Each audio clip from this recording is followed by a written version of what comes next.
అమెరికాలో రోడ్డు ప్రమాదం. మహబూబాబాద్ యువతులు మృతి.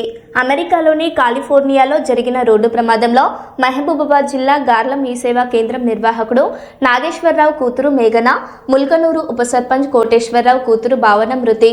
ఉన్నత చదువుల కోసం వెళ్లి రోడ్డు ప్రమాదంలో మృతి చెందడంతో శోకసంద్రంలో యువతుల కుటుంబ సభ్యులు.